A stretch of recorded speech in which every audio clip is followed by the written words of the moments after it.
It is good nikelo point no nikech magi mosebedo ka timore actually. Gima nyalo wacho ni our society marwa mar Kenya, one society ma ji believe ni teach ji te nyaka ndike serikal. Yeah, so I usually call it the colonial mentality.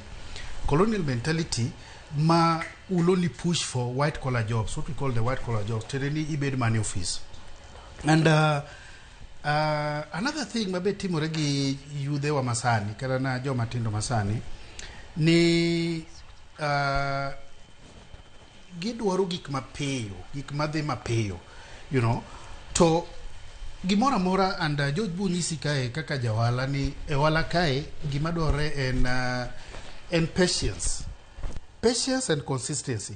Koro kokinyal rito ineno kokinyal rito to ibro do kibro wuok wala ni mapiyo, and that is why ibudo ka statistics wacho ni within 5 years most of the startups gore piny. Nekech ibudo ni ng'ani osebede business neni ton okoneka, yani okoneka gini miye gimo dwaro chapiyo. Isi mondo mi ibedi ni koro ji ong'eyi ni ng'ani johala. Teneni isetimo wandi ni isebedo consistent wandi ni ise network mi se build the, your customer base.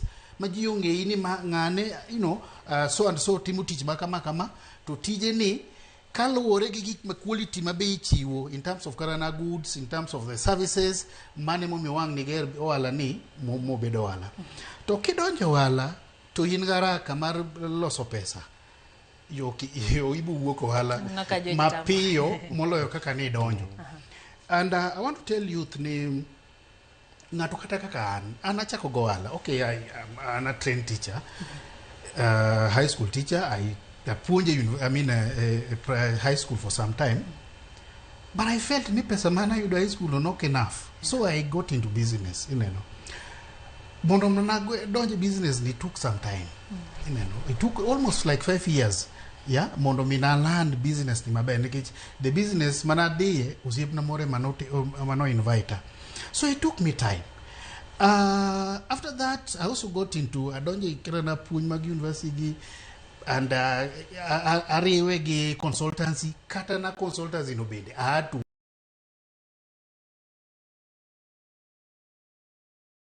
you just think ni en gimo timore overnight. It is not overnight.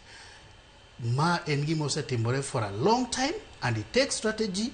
Mingeni mai kumadwa dhiye, and igoro map, yeah, ichoro kidwa chopo kanyo. Yeah, so therefore kum Joma matindo maparo ni ohala is a quick fix. Ohala is not a quick fix. Ohala dwaro persistence, odwaro patience, odwaro consistency. Ineno bedo kirito of kum higni gite, so that ekine at the end of it ine the fruit midwaro. To ka in garake ohala ni dwaro quick fix to ki bitimo ohala. Jojana no ka iye gi wachno nyiswa ni to wuodhi no